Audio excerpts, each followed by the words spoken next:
Assalamualaikum warahmatullahi wabarakatuh. Perkenalkan, nama saya Ranti Dabayanti dengan NIM 87203181531 semester 5 Prodi Pendidikan Ekonomi, Fakultas Ilmu Pendidikan, Universitas Pancasakti, dengan mata kuliah akuntansi biaya dan dengan dosen pengampu Bapak Mahatma. Jadi pada kesempatan kali ini saya ingin menjelaskan sedikit tentang BOP atau biaya overhead pabrik. Nah, sebelumnya di sini ada pengertian BOP, yaitu biaya produksi yang tidak masuk dalam biaya bahan baku maupun biaya tenaga kerja langsung. Atau BOP biasanya muncul dari biaya-biaya yang harus dikeluarkan untuk pemakaian bahan tambahan. Lalu di sini ada penggolongan biaya overhead pabrik.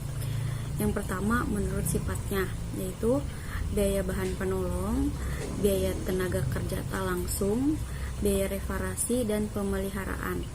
Lalu kedua menurut perilakunya dalam hubungan dengan perubahan volume produksi, yaitu biaya overhead pabrik tetap, biaya overhead pabrik variabel, dan biaya overhead pabrik semi variabel. Lalu di sini ada menurut hubungannya dengan departemen, yaitu biaya overhead pabrik langsung departemen dan biaya overhead pabrik tidak langsung departemen. Lalu di sini ada langkah-langkah penentuan tarif BOP. Yang pertama yaitu menyusun anggaran BOP, yang kedua memilih dasar pembebanan BOP kepada produk, dan yang ketiga menghitung tarif BOP. Lalu di sini ada menyusun anggaran BOP. Yang pertama kapasitas teoritis, yaitu kapasitas pabrik atau suatu departemen untuk menghasilkan produk pada kecepatan penuh tanpa berhenti selama jangka waktu tertentu. Yang kedua, kapasitas normal, yaitu kemampuan perusahaan untuk memproduksi dan menjual produknya dalam jangka panjang. Yang ketiga, kapasitas sesungguhnya yang diharapkan, yaitu kapasitas sesungguhnya yang diperkirakan akan dapat dicapai dalam tahun yang akan datang. Lalu di sini ada faktor-faktor yang harus dipertimbangkan dalam memilih dasar pembebanan yang dipakai. Yang pertama, harus diperhatikan jenis BOP yang dominan jumlahnya dalam departemen produksi. Yang kedua, harus diperhatikan sifat-sifat BOP yang dominan tersebut dan eratnya hubungan dengan pasar pembebanan yang akan dicapai. Lalu di sini ada dasar pembebanan BOP. Yang pertama yaitu satuan produk, yang kedua biaya bahan baku, yang ketiga biaya tenaga kerja, yang keempat jam kerja langsung, dan yang kelima jam mesin. Lalu di sini ada satuan produk. Metode ini adalah yang paling sederhana dan langsung membebankan biaya overhead pabrik kepada produk dengan rumus sebagai berikut. BOP persatuan sama dengan taksiran BOP dibagi taksiran jumlah satuan produk. Lalu di sini ada biaya bahan baku.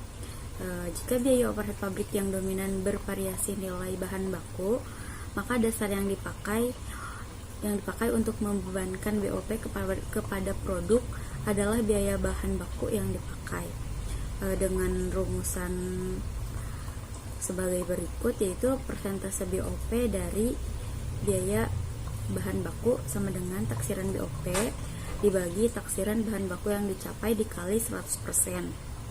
Lalu di sini ada biaya tenaga kerja. Jika sebagian besar elemen BOP mempunyai hubungan yang erat dengan jumlah upah tenaga kerja langsung, maka dasar yang dipakai untuk membebankan BOP adalah biaya tenaga kerja langsung dengan rumus presentasi BOP dari BTKL atau biaya tenaga kerja langsung sama dengan taksiran BOP dibagi taksiran BTKL atau biaya tenaga kerja langsung dikali 100%. Lalu di sini ada jam kerja langsung. Apabila BOP mempunyai hubungan erat dengan waktu untuk membuat produk, maka dasar yang dipakai untuk membebankan adalah jam tenaga kerja langsung dengan rumus BOP per JKL sama dengan taksiran BOP dibagi taksiran jam tenaga kerja. Lalu di sini ada jam mesin. Apabila biaya overhead pabrik bervariasi dengan waktu penggunaan mesin, maka dasar yang dipakai untuk membebankannya adalah jam mesin dengan rumus taksiran BOP dibagi taksiran per jam mesin. Lalu di sini menghitung BOP. Jadi BOP sama dengan BOP yang dianggarkan dibagi taksiran dasar pembebanan. Lalu di sini ada analisis selisih BOP. Prosedur pencatatan BOP adalah sebagai berikut. Yang pertama, mencatat masing-masing biaya BOP ke dalam perkiraan sesuai dengan jenis biaya tersebut. Yang kedua, mencatat pembebanan BOP ke perkiraan barang dalam proses berdasarkan tarif yang telah ditentukan. Yang ketiga, mengumpulkan seluruh tarif BOP yang sebenarnya ke dalam perkiraan BOP yang sebenarnya. Yang keempat, menutup perkiraan BOP yang dibebankan dengan memindahkan saldonya ke perkiraan BOP yang sebenarnya. Dan yang kelima, mencatat selisih antara BOP yang sebenarnya dengan BOP yang dibebankan dengan menghitung selisih debit dan kredit perkiraan BOP yang sebenarnya. Sekian penjelasan dari saya. Mohon maaf apabila ada kesalahan dan kekurangan. Wabillahi taufiq wal hidayah. Wassalamualaikum warahmatullahi wabarakatuh.